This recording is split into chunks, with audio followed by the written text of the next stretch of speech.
接下來我們特別關心到的是歐洲現在挑戰美國跟俄羅斯嗎？因為呢，它左邊力挺烏克蘭派兵，右邊又保護着格陵蘭，不讓川普拿走。那另外一方面，我們來看到普丁則是打美氣來試試看川普的反應。北約的危機升級了嗎？今天就這些議題一起來做關心。這幾天尤其我們要來特別看到的是歐洲35國的領袖呢，他們這一次在巴黎舉行的這一場聯盟峰會，這個是舉行的志願者聯盟峰會。BBC 報道呢，我們來看到最新消息，英國首相施凱爾怎麼說呢？他說，如果俄烏達成和平協議的話，英法呢會在烏克蘭這邊的各地建立軍事中心。法國總統馬克宏也說呢，會向烏克蘭來部署數千名的士兵。那另外一方面呢，我們都知道，川普他一再的表達說他要拿下格陵蘭的這個意圖，現在歐洲國家其實也蠻緊張的。許多的國家，歐洲國家大國們現在也發布了聯合声明。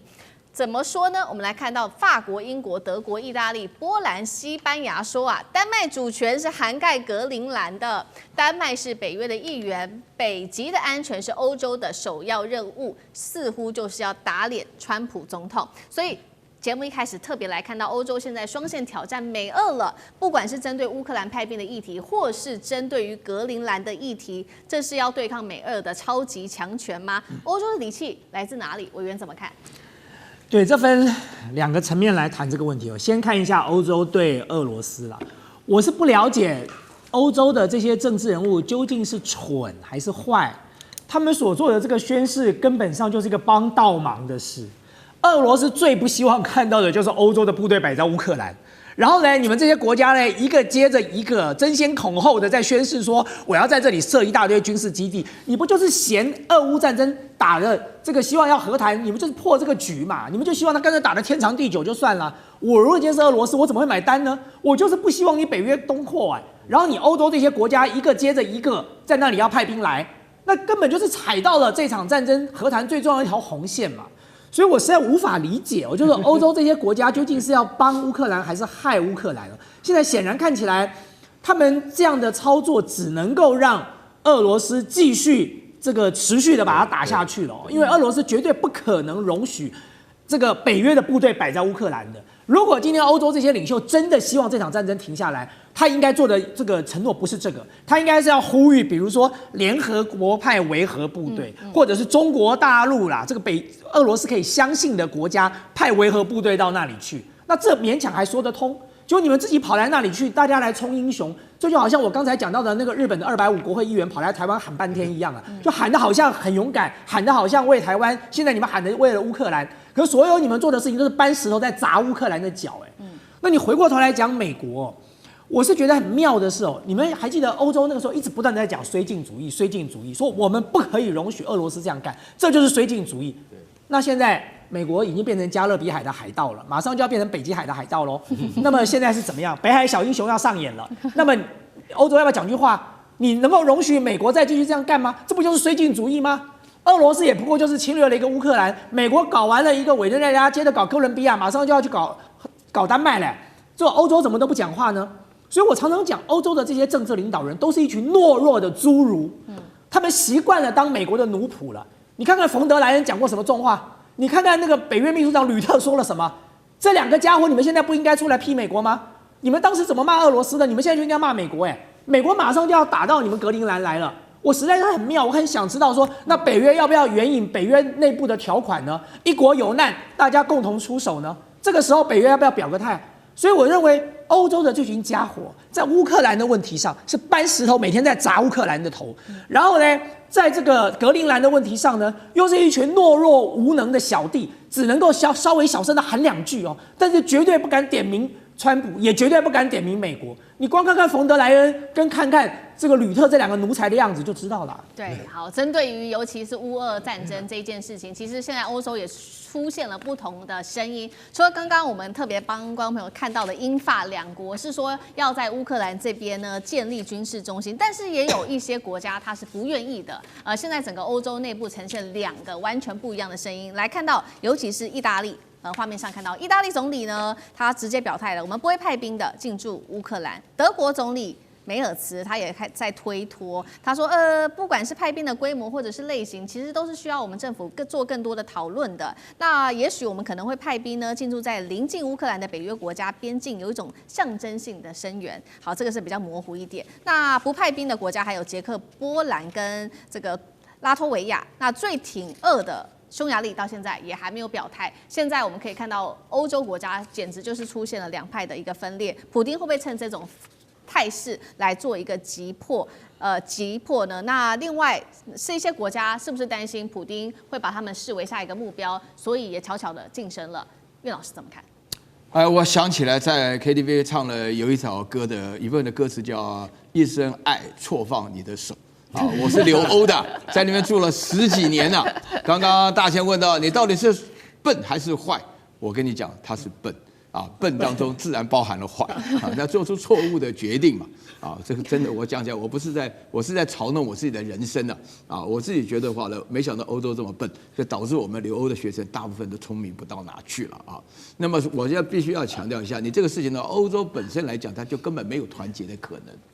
就連英法當中叫得很大聲，派幾千人到那邊，已經是一個完全是人家勢如破竹的戰場上，基本上是送人頭的。話就講到這邊，不會真的派兵的，也沒有講誰出錢。那麼德國人的話向來是比較誠實的，但是莫茨呢是笨的誠實，但他基本上講說我們的話呢就是這個要經過國會的同意。那廢話，國會怎麼可能同意嘛？對不對？要派自己的子弟兵去送死。那另外的話呢，我必須要強調，你剛剛強調就是說像捷克啦或者說是這個波蘭還有立陶宛，立陶宛不是跳得很兇嗎？立陶宛不是最兇跟台灣什麼不怕中國什麼的講明了。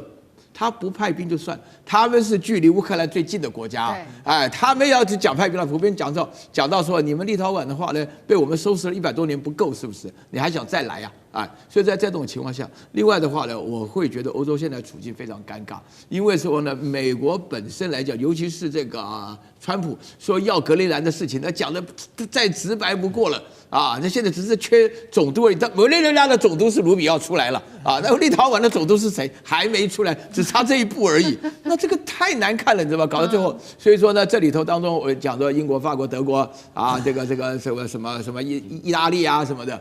大家有沒有注意到，莫名其妙冒出一個西班牙西班牙原則上是距離烏克蘭最遠，但是西班牙為什麼？因為西班牙替以西班牙語講話的國家替委內瑞拉發聲了替拉丁美洲發言，因為他自己是原來的就那邊殖民國嘛，所以你在這種情況下，歐洲是各有各的算盤。但是整體來講，因為很笨的關係，所以做出來這個決定的話呢，就是說做出一件很壞的決定我們講壞有2個意思，一個是心術不正叫壞，另外一個你做出來這種決定，就搬了石頭，我本來正想接下去搬了石頭打自己的腳，就搬了石頭打人家的頭，這就叫做壞所以我只能夠講到這邊。再接下來我說不出來，因為你這個消息怎麼評論呢？全是假的，就不可能實現的。好，這個是有關於在這場烏俄戰爭的這個政治外交面。那另外一方面，我們趕快帶光朋友來看到烏俄戰爭現在的實際戰場的進度俄羅斯在1月5號這一天又對烏克蘭發動了這一波新的飛彈攻擊，其中一枚是直接命中了比較重要的地點，就是聶伯城一處。重點來了，它是由美國的農業巨頭這一家叫做邦吉公司持有的葵花籽油的儲存設施它直接就打美氣了那導致了300公噸的葵花籽油直接外洩。烏克蘭外長認為說，這個就是一個蓄意行為，因為俄羅斯已經做過很多次了。那確實現在看到俄羅斯正在系統性鎖定美國企業，直接做進攻。這個普丁是在試探川普嗎？川普也曾經說過，美國企業能夠作為烏俄戰爭的一個緩衝，現在看起來完全不是這樣。幹哥怎麼看？所以烏克蘭又逮到機會了，外長西哈比他馬上就說：“我跟你講，你看，什麼地方不好打，你給我打這個邦吉公司。邦吉公司是什麼公司？他就想說，在烏克蘭裡面有一個非常漂亮的一個，把油桶都畫成烏克蘭國旗的樣子，那叫邦吉公司。做什麼的？專門做葵花籽油。為什麼？因為葵花籽在烏克蘭的農業生產上算是一個大項。那美國就在那邊設廠。那邦吉公司呢？我可以告訴各位，也是像那個大仙講的，海盜出身的。他從17世紀他就是你知道到處劫掠。為什麼？老闆誰？荷蘭人。荷蘭人還在當海盜的時候，不但我們台灣也是被他給占了，後來鄭成功把他給趕跑，對不對？那邦吉公司他最早就是說，他們在全世界，他們就是投資那種有經濟價值的農作物啊，以及各種農產品的買賣。後來邦吉公司它從阿根廷回到了紐約的市場上去掛牌，然後在美國至少有35處的工廠，然後它每個工廠都那其實不叫工廠，那個谷倉啦。你從這邊看過去就看到哇，那谷倉真的大得嚇死人。然後呢，它在烏克蘭投資已經快10幾年了，所以說它是全球大概是都非常知名的農業生產公司，以及就是說行銷的公司。這個公司的每年的這個交易量大概到上了幾百億美金，市值它這個公司市值100億美金，所以這麼大的公司，你今天俄國人用什麼飛彈？用伊斯坎德地對地中程飛彈去打我們這個葵花籽油公司，結果要打到你知道嗎？300噸的葵花籽油漏了一地，要用什麼？要用推土機去運的石頭跟沙來鋪。為什麼？如果你不鋪的話，這個卡爾可夫第2大城，烏克蘭的第2大城走不動了，因為滿地都是葵花籽油，所以你就看到那個場景，說戰爭打到現在連這個民用物資也可以這麼浪費，你心裡就很痛。其實不只是這樣，俄國還鎖定了一些暖氣設施以及供電設備，也就是專門對它的民生產生了很大的影響。大家就曉得說，除了這個之外，連美國的企業都已經成為目標。那川普，你現在出來講講話啊，你講話，你看你要怎麼解決啊？不過川普對這件事情到現在還沒有講話，我們很期待他看看，連美國企業都被攻擊，美國應該採取什麼樣的立場？好，謝謝幹哥。那我們休息一下，馬上回來。地緣政治、美中之爭、戰略價值、強權崛起、小國生存。